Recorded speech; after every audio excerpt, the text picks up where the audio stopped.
Un asunto vital, el canal de bendición.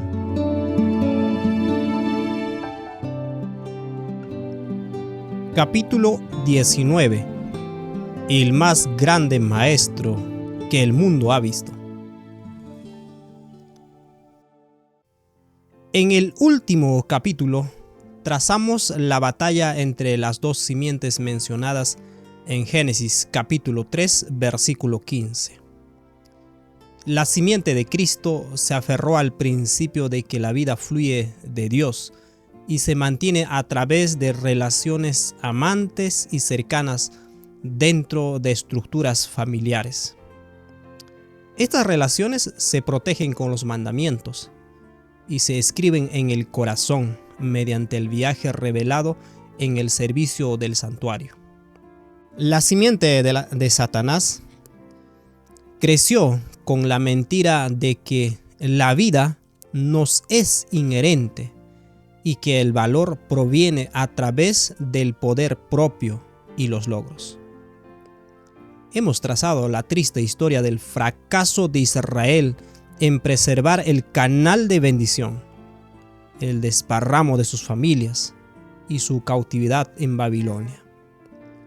Israel ahora estaba firmemente esclavizado, tanto de mente como de cuerpo, a los principios de la serpiente. Ahora era el tiempo para que la simiente de Cristo viniera en persona y restaurara el reino familiar de Dios y liberara a los cautivos. La liberación de esta cautividad debía comenzar en la mente y el corazón. No tenía sentido liberar físicamente a Israel si sus mentes se mantenían esclavas al sistema del poder inherente. El reino que Cristo establecería sería espiritual. Liberaría el corazón de la mentira de la serpiente y reconectaría a la humanidad con el canal de bendición que fluía de su Padre. Es por ello que el profeta Isaías habló de esta obra cientos de años antes de que Cristo viniese. Observemos algunos capítulos y versículos del libro de Isaías. Empecemos por Isaías 40, versículo 3 al 5. Voz que clama en el desierto, preparad camino a Jehová, enderezad calzada en la soledad a nuestro Dios. Todo valle sea alzado y bájese todo monte y collado, y lo torcido se enderece y lo áspero se allane. Y se manifestará la gloria de Jehová, y toda carne juntamente la verá, porque la boca de Jehová ha hablado. Isaías 41, 15 al 18 dice: He aquí yo te he puesto por trillo nuevo, lleno de dientes. Trillarás montes y los molerás, y collados reducirás a tamo. Los aventarás y los llevará el viento, y los esparcirá el torbellino. Pero tú te regocijarás en Jehová, te gloriarás en el Santo de Israel. Los afligidos y menesterosos buscan las aguas, y no las hay. Seca está de sed su lengua. Yo Jehová los oiré, yo el Dios de Israel no los desampararé. En las alturas abriré ríos y fuente en medio de los valles. Abriré en el desierto estanques de agua y manantiales de aguas en la tierra seca. Isaías 45, 13 dice también: Yo lo desperté en justicia y enderezaré todos sus caminos. Él edificará mi ciudad y soltará mis cautivos, no por precio ni por dones, dice Jehová de los ejércitos. Isaías 61, 1. El Espíritu de Jehová el Señor está sobre mí, porque me ungió Jehová, me ha enviado a predicar buenas nuevas a los abatidos, a vendar a los quebrantados de corazón, a publicar libertad a los cautivos y a los presos, apertura de la cárcel. Cuando se corta el canal de bendición, el corazón humano se transforma en un desierto desolado. El agua del Espíritu de Dios no puede penetrar y todo muere espiritualmente. Los montes del orgullo y los valles de la depresión también bloquean el camino del Espíritu de Dios, de manera que no puede alcanzar a los esclavizados. Vemos en los pasajes de Isaías que Dios bajaría los montes y alzaría los valles. Haría que fluyese el río de vida a estos lugares desérticos. Dios enviaría a su Hijo a proclamar o enseñar los principios de liberación y a poner en libertad a los cautivos de la mentira. ¡Qué maravilloso don del cielo! Sin la venida de Cristo, la raza humana hubiera permanecido esclavizado a la simiente de la serpiente y todos hubiésemos perecido. Cuán preciosas son las enseñanzas que Jesús trajo al mundo, mucho más importantes de lo que muchos perciben.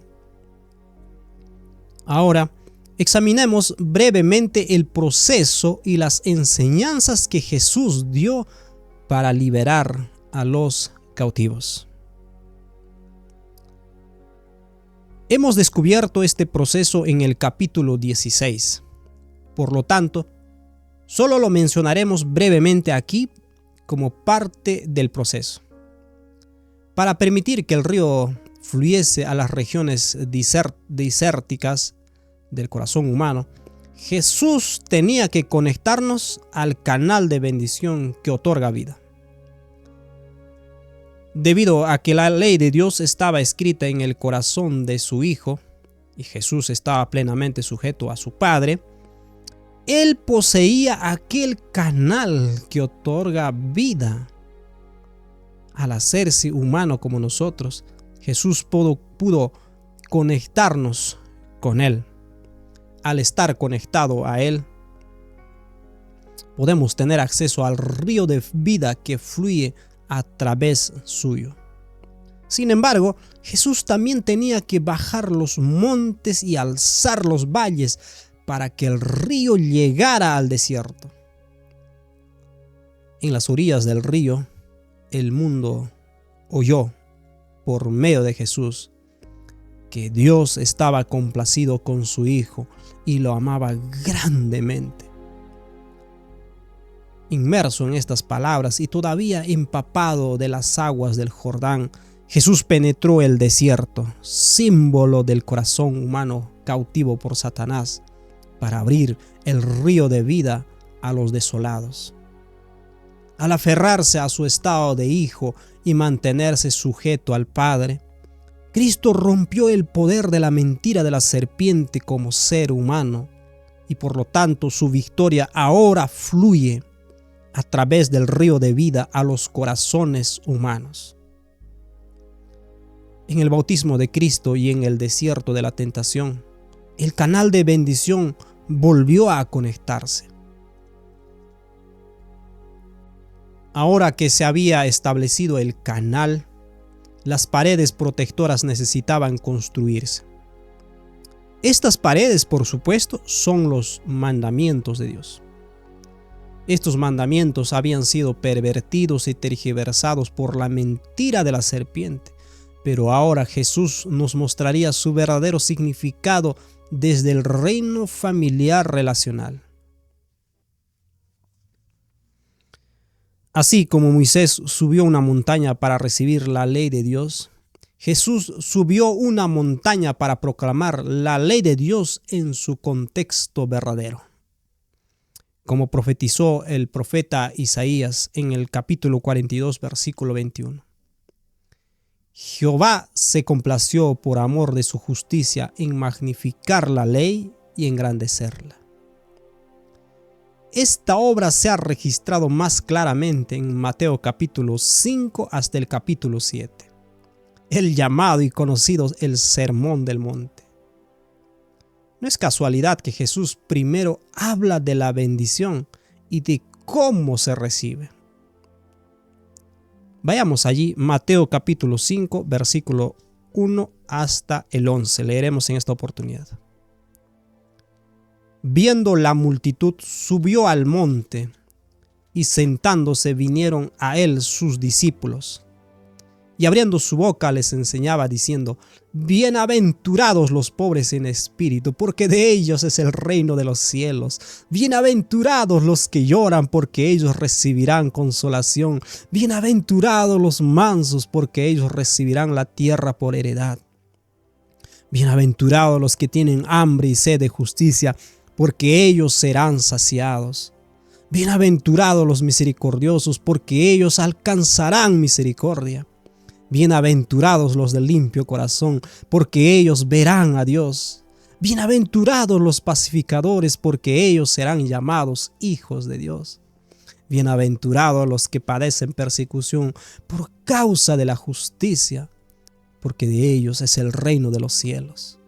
Bienaventurados sois cuando por mi causa os vituperen y os persigan y digan toda clase de mal contra vosotros, mintiendo. Estas bendiciones solo llegan mediante el canal de bendición que otorga vida, el canal que Cristo ha establecido. Si leemos estos versículos con la mente nublada por el pensamiento de la mentira de la serpiente, somos tentados al leer que Jesús nos dice que debemos ser pobres en espíritu para heredar el cielo, que debemos tener hambre para ser saciados. Pero todos estos atributos vienen a los que reciben a Cristo y están conectados al canal. No podemos ser limpios de corazón ni pacificadores a menos que estemos conectados con la bendición de Dios. Luego de esto, Jesús explica cómo aquellos que están conectados deben servir de canales también. Así como Jesús permite que las bendiciones fluyan a través suyo, debemos permitir que la misma fluya a través nuestro. Veamos Mateo 5, 13 al 16. Vosotros sois la sal de la tierra, pero si la sal se desvaneciere, ¿con qué será salada? No sirve más para nada, sino para ser echada fuera y hollada por los hombres. Vosotros sois la luz del mundo. Una ciudad asentada sobre un monte no se puede esconder, ni se enciende una luz y se pone debajo de un almud, sino sobre el candelero, y alumbra a todos los que están en casa. Así alumbre vuestra luz delante de los hombres, para que vean vuestras buenas obras y glorifiquen a vuestro Padre que está en los cielos. Los símbolos de la sal y luz son agentes para sanar y conservar una bendición. Como vimos en sumisión al canal de bendición, otros serán expuestos a las aguas que fluyen a través de nosotros y serán bendecidos. Jesús ahora habla de la protección de este canal de bendición a partir de Mateo capítulo 5, versículos 17 al 19. No penséis que he venido para abrogar la ley o los profetas. No he venido para abrogar, sino para cumplir. Porque de cierto os digo que hasta que pasen el cielo y la tierra, ni una jota ni una tilde pasará de la ley, hasta que todo se haya cumplido. De manera que cualquiera que quebrante uno de estos mandamientos muy pequeños, y así enseña a los hombres, muy pequeño será llamado en el reino de los cielos. Mas cualquiera que los haga y los enseñe, este será llamado grande en el reino de los cielos. Jesús habla del rol vital de la ley y su rol de guardar la ley dentro de su contexto correcto. Los judíos habían intentado guardar la ley dentro del contexto de la mentira de la serpiente. Intentaron guardarla para ganar la aceptación de Dios, pero ahora Jesús habla acerca de la ley dentro de un contexto del reino totalmente diferente. Esto hace que los líderes judíos piensen que está tratando de destruir la ley. Jesús claramente les dice que no es así y luego explica la naturaleza relacional de la ley y cómo penetra en forma mucho más profunda de lo que los judíos habían imaginado. Esto leemos Mateo 5, 21 al 22. Oísteis que fue dicho a los antiguos, no matarás, y cualquiera que matare será culpable de juicio. Pero yo os digo que cualquiera que se enoje contra su hermano será culpable de juicio, y cualquiera que diga necio a su hermano será culpable ante el concilio, y cualquiera que le diga fatuo quedará expuesto al infierno del fuego. Un poco más adelante, Mateo 5, 27 al 28, también leemos: Oísteis que fue dicho, no cometerás adulterio. Pero yo os digo que cualquiera que mira a una mujer para codiciarla, ya adulteró con ella en su corazón. Un poco más adelante, Mateo 5, 43 al 45. Oísteis que fue dicho, amarás a tu prójimo y aborrecerás a tu enemigo. Pero yo os digo, amad a vuestros enemigos, bendecid a los que os maldicen, haced bien a los que os aborrecen y orad por los que os ultrajan y os persiguen, para que seáis hijos de vuestro Padre que está en los cielos, que hace salir su sol sobre malos y buenos, y que hace llover sobre justos e injustos. Los judíos enseñaban a evitar el acto de matar, pero Jesús habló en contra de la violación relacional de odiar. Los judíos hablaban en contra del acto del adulterio, pero Jesús habló en contra de la violación relacional de pensar en una mujer simplemente como un objeto sexual. Los judíos hablaban de demostrar amor hacia tu prójimo, pero Jesús habló de demostrar amor hacia tu enemigo. Amar a tu prójimo que te ama no revela que el principio del amor fuese activo. Solo cuando amamos a nuestros enemigos podemos ver que el amor mora en el corazón. Jesús explicó la ley de forma relacional. No la presentó como un medio para ganarse méritos con Dios, sino como un medio para mantener unidas las relaciones, especialmente nuestra relación con Dios. Jesús entonces dirige nuestra atención a la manera principal en la que debemos percibir a Dios. En la progresión de pensamientos de Mateo, Jesús primero menciona a Dios como Padre en Mateo 5:16, donde habla de ser un canal de bendición. Luego lo menciona en Mateo 5:45, donde se revelan los verdaderos atributos del amor cuando amamos a nuestros enemigos. Luego Jesús termina el capítulo 5 con una declaración que a menudo se malentiende. Leamos Mateo 5:48. Sed pues vosotros perfectos, como vuestro Padre que está en los cielos es perfecto. Si leemos esto dentro del contexto de la mentira de la serpiente, quedamos con la impresión de que debemos desempeñarnos para ser como Dios y ganarnos su favor. Pero en el reino de Dios, esta declaración expresa aún más la necesidad de permitir que nuestra luz alumbre delante de los hombres. Lo que mencionamos anteriormente. Si estamos dentro del canal de bendición, entonces el amor perfecto de Dios fluirá a través de nosotros y reflejaremos el canal perfectamente, como es el deseo de Dios. Ahora, en el capítulo 6, Jesús nos enseña cómo orar.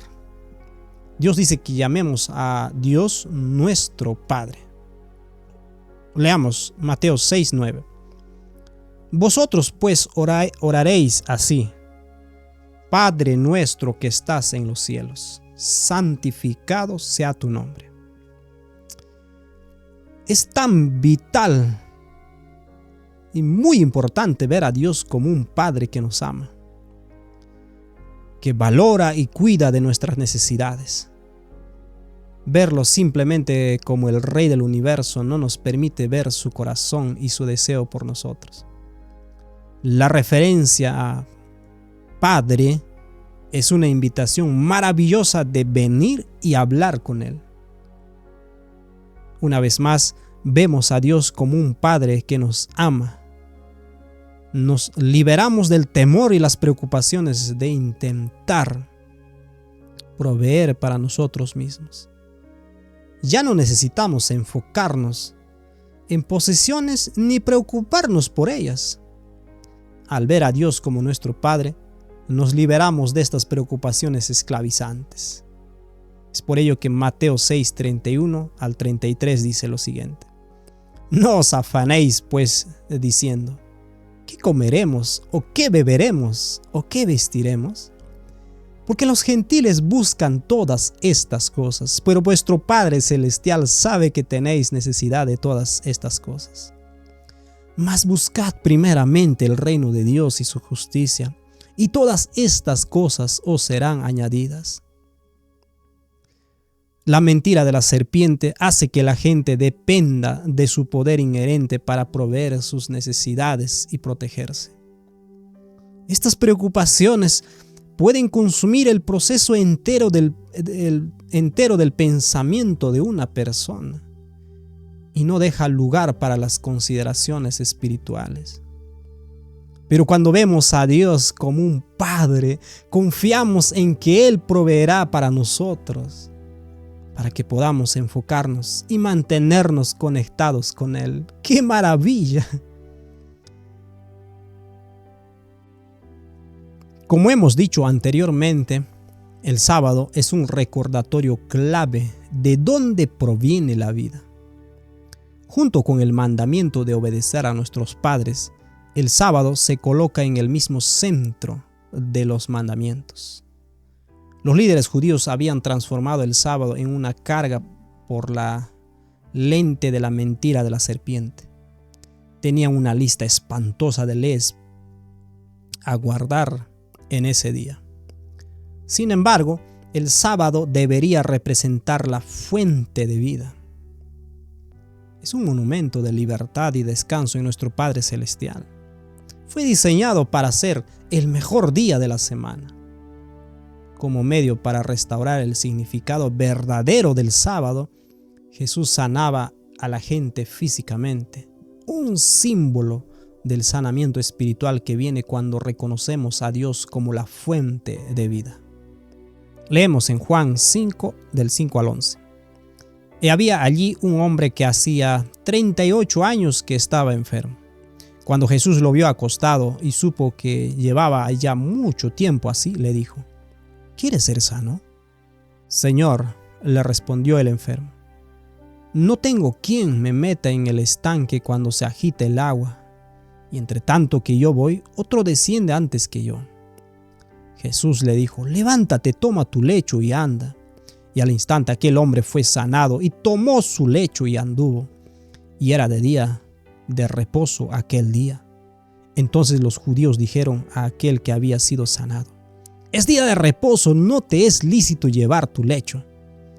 Él le respondió: el que me sanó, él mismo me dijo: toma tu lecho y anda. Jesús también desafió a los líderes de Israel en cuanto a su percepción de trabajar en sábado. La percepción de los líderes judíos era de desplegar sus esfuerzos en evitar el trabajo. Sin embargo, este concepto está influenciado por la mentira de la serpiente y el despliegue del poder inherente. Jesús mostró claramente que el sábado fue creado para beneficio del hombre y para el disfrute con su Creador. Esto vemos en Marcos capítulo 2, versículo 23 al 28. Aconteció que al pasar él por los sembrados un día de reposo, sus discípulos andando comenzaron a arrancar espigas. Entonces los fariseos le dijeron: mira, ¿por qué hacen en el día de reposo lo que no es lícito? Pero él les dijo: Nunca leísteis lo que hizo David cuando tuvo necesidad y sintió hambre, él y los que con él estaban. ¿Cómo entró en la casa de Dios, siendo Abiatar sumo sacerdote, y comió los panes de la proposición, de los cuales no es lícito comer, sino a los sacerdotes, y aún dio a los que con él estaban? También les dijo: el día de reposo fue hecho por causa del hombre, y no el hombre por causa del día de reposo. Por lo tanto, el Hijo del Hombre es Señor aún del día de reposo. El sábado es un monumento maravilloso cuando se lo comprende correctamente. Es triste que muchos cristianos ven el sábado como un intento de agradar a Dios mediante los esfuerzos propios. Reconocen que los líderes judíos estaban equivocados y buscan la libertad que proviene de las buenas nuevas que trajo Jesús. Sin embargo, muchos no comprenden correctamente la fuente de vida y creen en el alma inmortal. Tienen dificultades en ver el sábado como fue diseñado originalmente. Tales cristianos tampoco reciben ayuda al ver a muchos actuales observadores del sábado que aún se enfocan en una lista de reglas a obedecer para demostrar que están haciendo lo correcto. Cuando amas a tu Padre en el cielo, la lista no es el enfoque. El enfoque es mantenerse conectado al dador de la vida, estando en comunión con Él y descansando en su amor. Estoy tan feliz de que Jesús enseñó la comprensión correcta del sábado. Es parte vital de la restauración del reino familiar de Dios. Lo más importante que Jesús vino a demostrar fue la sumisión hacia el Padre. Como expresamos en un capítulo anterior, el Hijo de Dios es el ejemplo divino de sumisión al Padre y por lo tanto es el más capacitado para demostrarlo. En el desierto de la tentación observamos la sumisión de Jesús en todo su poder. Leemos Mateo 4, versículo 3 al 4. Vino a él el tentador y le dijo: si eres hijo de Dios, di que estas piedras se conviertan en pan. Él respondió y dijo: escrito está, no solo de pan vivirá el hombre, sino de toda palabra que sale de la boca de Dios. Jesús rehusó dejarse alejar de la voluntad del Padre. Notemos las siguientes expresiones de esta sumisión en los siguientes textos. Juan capítulo 5 versículo 19. Respondiendo entonces Jesús y les dijo: de cierto os digo, no puede el Hijo hacer nada por sí mismo, sino lo que ve hacer al Padre, porque todo lo que el Padre hace, también lo hace el Hijo igualmente. Juan 5:30. No puedo yo hacer nada de mí mismo, según oigo, así juzgo, y mi juicio es justo, porque no busco mi voluntad, sino la voluntad del que me envió, la del Padre. Juan 8:29. Porque el que me envió conmigo está. No me ha dejado solo el Padre, porque yo hago siempre lo que le agrada. Pero en la víspera de su muerte, donde vemos la sumisión a un nivel que nunca se había visto ni comprendido aún antes. Leemos Mateo 26:39. Yendo un poco adelante, se postró sobre su rostro orando y diciendo: Padre mío, si es posible, pase de mí esta copa, pero no sea como yo quiero, sino como tú. ¡Qué fe increíble! Jesús estaba dispuesto a confiar su misma vida al Padre y confiar en que el Padre sabe lo que es mejor. Esto es asombroso de contemplar. La sumisión de Jesús hacia el Padre fijó en su naturaleza humana la disposición de sujetarse al Padre y confiar en Él a cualquier costo. Esta victoria ahora fluye hacia nosotros mediante el canal de bendición. Ahora podemos confiar completamente en Dios, porque Jesús lo hizo por nosotros y ahora lo puede hacer a través de nosotros por su Espíritu. Dios diseñó el sistema del santuario para escribir su ley protectora en los corazones del pueblo.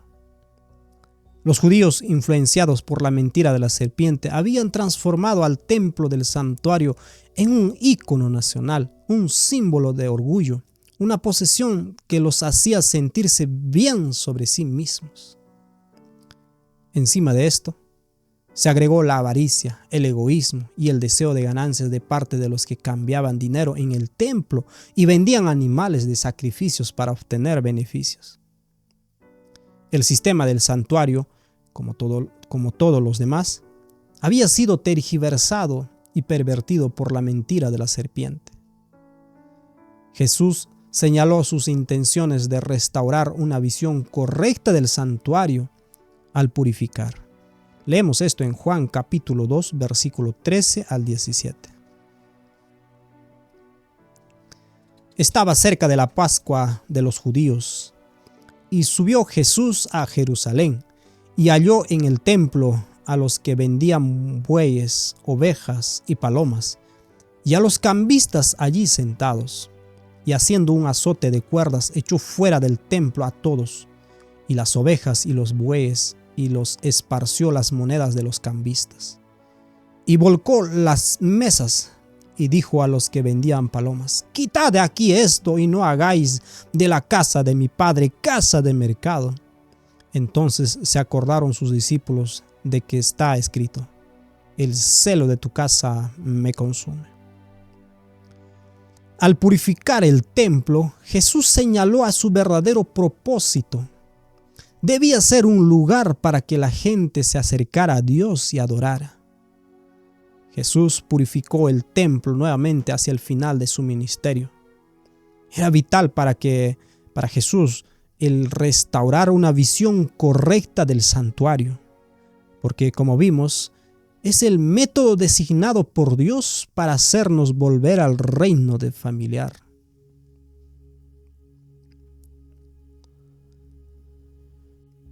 Luego de varios años en cautividad, algunos de los israelitas fueron influenciados por la enseñanza de la serpiente acerca de la inmortalidad.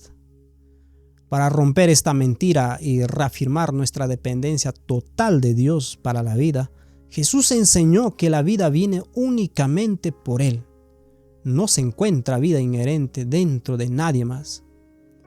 El Antiguo Testamento es muy claro en cuanto a lo que es el hombre y qué sucede cuando muere.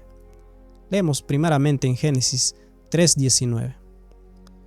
Con el sudor de tu rostro comerás el pan hasta que vuelvas a la tierra, porque de ella fuiste tomado, pues polvo eres y al polvo volverás.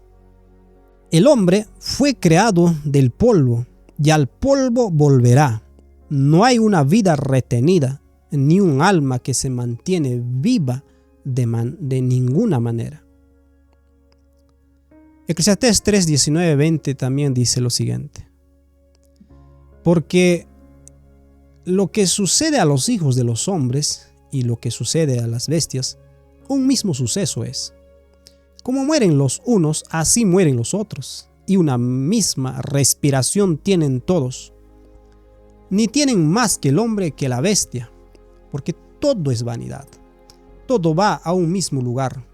Todo es hecho del polvo, y todo volverá al mismo polvo.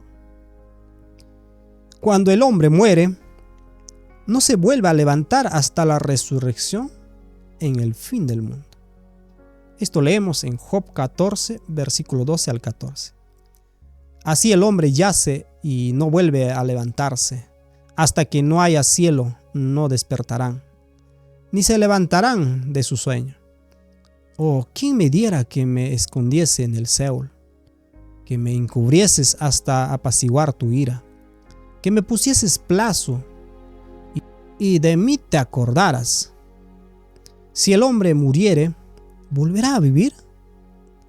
Todos los días de mi edad esperaré hasta que venga mi liberación. Ahora, Jesús dejó muy claro en sus enseñanzas de que la vida únicamente proviene de su Padre y mediante Jesús, y que solo podemos tener vida mientras estemos conectados con Él. Esto vemos en Juan capítulo 6, versículo 31 al 33. Nuestros padres comieron el maná en el desierto, como está escrito: pan del cielo les dio a comer. Y Jesús les dijo: de cierto os digo, no os dio Moisés el pan del cielo, mas mi Padre os da el verdadero pan del cielo. Porque el pan de Dios es aquel que descendió del cielo y da vida al mundo. Poco más adelante, en los versículos 46 al 48, leemos también: no que alguno haya visto al Padre, sino aquel que vino de Dios, éste ha visto al Padre. De cierto os digo, el que cree en mí tiene vida eterna. Yo soy el pan de vida. Cuando un amigo de Jesús, Lázaro, murió, Jesús habló del estado en el que estaba Lázaro. En Juan capítulo 11, versículo 11 al 14. Dicho esto, les dijo después: nuestro amigo Lázaro duerme, mas voy a despertarle. Dijeron entonces sus discípulos: Señor, si duerme, sanará. Pero Jesús decía esto de la muerte de Lázaro, y ellos pensaron que hablaba del reposar del sueño. Entonces Jesús les dijo claramente: Lázaro ha muerto. Jesús se refirió a la muerte como un sueño. Ahora, durante el sueño, una persona está completamente inconsciente de lo que lo rodea. No es activa en ninguna forma, ni participa en ninguna actividad. Descansa en su sueño, esperando la mañana cuando se levantará. Así exactamente es la muerte. Y ahora mira lo que dice Jesús en Juan capítulo 11, versículo 25 al 26. Le dijo Jesús: yo soy la resurrección y la vida. El que cree en mí, aunque esté muerto, vivirá. Y todo aquel que vive y cree en mí no morirá eternamente. ¿Crees esto? Solo aquellos que creen en Jesús serán resucitados para vida eterna. Y la vida que tenemos ahora es un regalo para cada persona, dándole el tiempo para decidir a favor del reino de Dios o el de Satanás. Los que eligen al reino de Satanás serán desconectados de la fuente de vida y dejarán de existir. Leemos esto en Abdías capítulo 1, versículo 16. De la manera que vosotros vivisteis en mi santo monte, beberán continuamente todas las naciones. Beberán y engullirán y serán como si no hubieran sido. Aquellos que han bebido del vino de la mentira de la serpiente y continuamente beben de él, dejarán de existir al final. Esta comprensión de la muerte provocará preguntas en algunos. No es el propósito de esta serie el proveer un estudio exhaustivo del tema, sino de reafirmar el punto de que únicamente podemos tener vida cuando estamos conectados con la fuente de vida. Fuera de esa fuente de vida, no hay vida en absoluto. Como dice el apóstol Juan en 1 de Juan 5, 11 al 12. Y este es el testimonio, que Dios nos ha dado vida eterna, y esta vida está en su Hijo. El que tiene al Hijo tiene la vida, el que no tiene al Hijo de Dios no tiene la vida. El comprender esta verdad es clave para ayudar a romper con la mentira de la serpiente de la vida y poder inherentes. Una de las evidencias más claras de la creencia de que la vida y bendición existen fuera de uno mismo es la oración personal. La oración que expresamos expresa la necesidad de fuerza. La oración que expresa la necesidad de comunión y conexión. Así es como Jesús vivió en esta tierra. Leemos en Mateo 14:23. Despedida la multitud, subió al monte a orar aparte. Y cuando llegó la noche, estaba allí solo. Marcos 1:35. Levantándose muy de mañana, siendo aún muy oscuro, salió y se fue a un lugar desierto y allí oraba. Los discípulos de Jesús eran seguidores fervientes y habían abandonado todo para seguirlo. Pero cuando escucharon a Jesús orar, le pidieron. En Lucas 11:1. Aconteció que estaba Jesús orando en un lugar y cuando terminó, uno de sus discípulos le dijo: Señor, enséñanos a orar, como también Juan enseñó a sus discípulos. Había algo en las oraciones de Jesús que hizo que los discípulos sintieran que les faltaba algo. La oración para los israelitas se había degenerado por las mentiras de la serpiente, para convertirse en una forma o ritual que debía ser cumplido para uno poder ser digno. Jesús expuso esto cuando dijo en Mateo 6, del 5 al 8. Y cuando ores, no seas como los hipócritas, porque ellos aman el orar en pie en las sinagogas y en las esquinas de las calles para ser visto de los hombres. De cierto os digo que ya tienen su recompensa.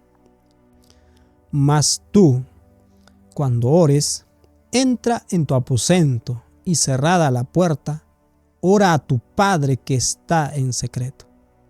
Y tu Padre que ve en lo secreto te recompensará en público. Y orando no uséis vanas repeticiones como los gentiles, que piensan que por su palabrería serán oídos. No os hagáis pues semejantes a ellos, porque vuestro Padre sabe de qué cosas tenéis necesidad, antes que vosotros las pedéis. Cuando sabemos que somos hijos de Dios por fe a través de Cristo, tenemos confianza en la oración.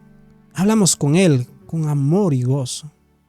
Le traemos nuestras preocupaciones y tristezas y le abrimos nuestro corazón.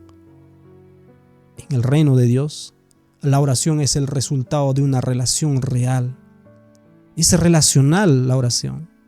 La oración no es un acto a desempeñar para ser considerado santo o para ser aceptado por Dios. El ejemplo de Jesús en la oración fue otra pieza clave para traer nuevamente a la familia humana el reino familiar. Si Jesús como un humano sintió necesidad de orar, ¿cuánto más deberíamos nosotros sentir esta necesidad?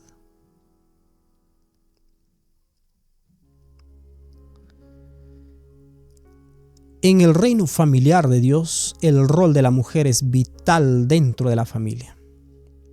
Una esposa y una madre establecen la autoridad de su esposo y a través de los principios de sumisión le enseña a sus hijos lecciones claves en cuanto a la sumisión al liderazgo.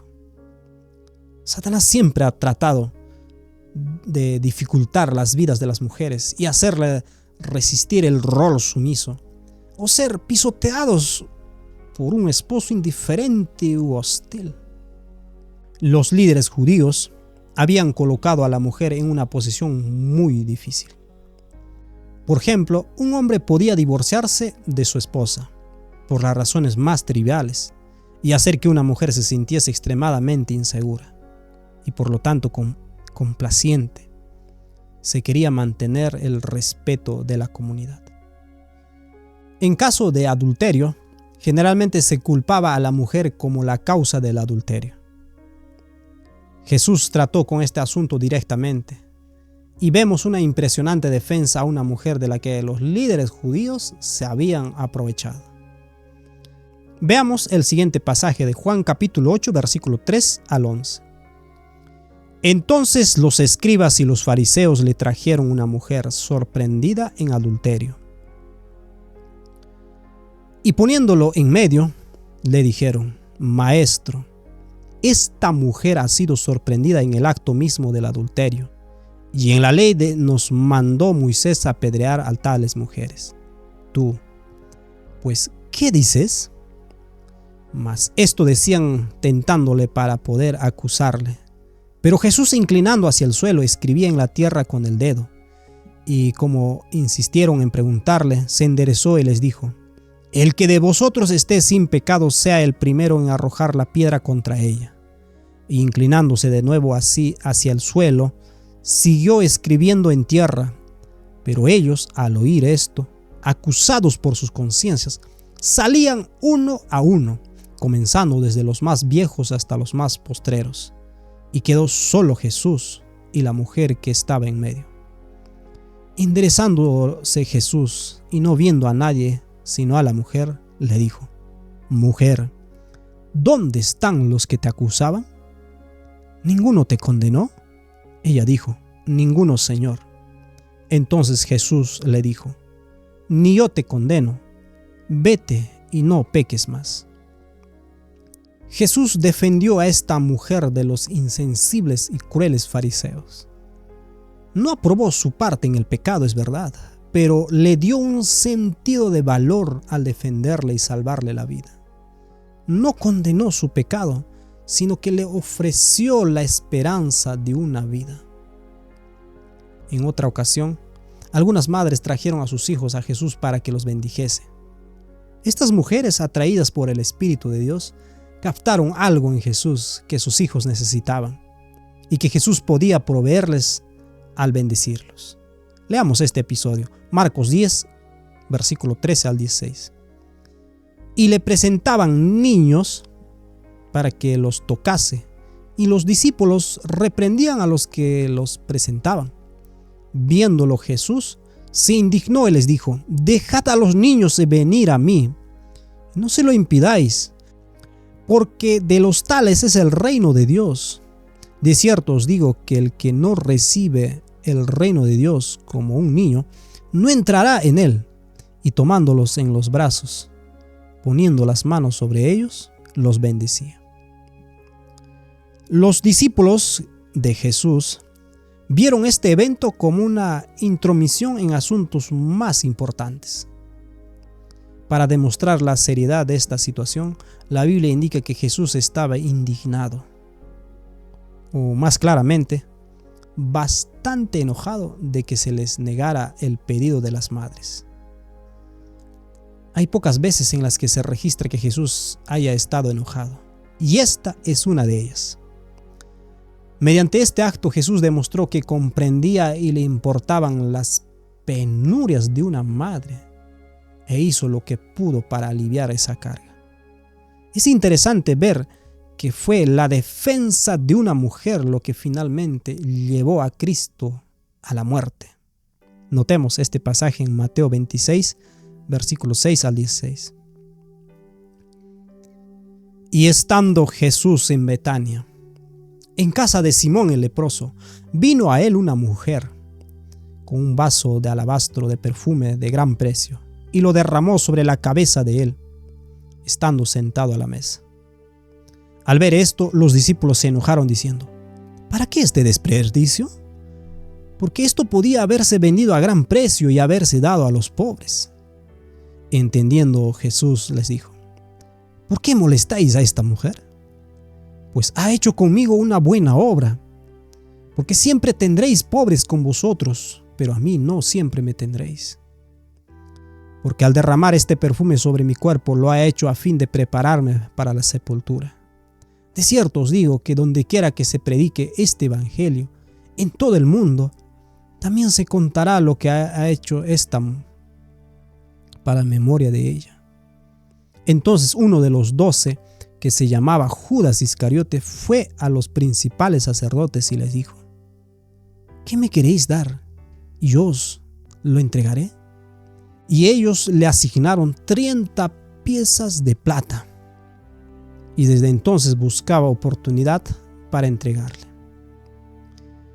Cuando María vino a lavar los pies de Jesús, los discípulos liderados por Judas la despreciaron y la acusaron de ser derrochadora. Jesús inmediatamente defendió sus acciones y reprochó a los discípulos por sus corazones duros hacia ella, y luego pronunció que donde fuera que se predicara el evangelio se contaría la historia de María. Esto debía haber sido muy alentador para María. Ella demostró perfectamente la verdadera posición de un pecador arrepentido y manifestó el gozo del perdón. Jesús quería que el mundo supiera que lo que ella había hecho era la respuesta más apropiada de su obra. Luego que Judas fuera reprochado por Jesús, fue directo a los sacerdotes en busca de un acuerdo para traicionarlo a Jesús. Esta historia demuestra cuánto estaba dispuesto a sacrificar Jesús para elevar la igualdad de la mujer. Esta obra fue vital para ayudar a restaurar las verdaderas relaciones familiares y el rol vital de una esposa y madre dentro de la familia. Todas estas enseñanzas que Jesús restableció se encuentran en el libro de Apocalipsis como la fe de Jesús. La fe de Jesús es el conjunto de principios que Jesús vivió y enseñó. Esta fe, como descubriremos más adelante, sobrevivirá hasta el fin de los tiempos bajo el fuerte ataque de Satanás. Pero la simiente de la mujer triunfará y el reino familiar de Dios finalmente gobernará al universo. Por lo tanto, puede decirse: aquí está la paciencia de los santos, los que guardan los mandamientos de Dios y la fe de Jesús.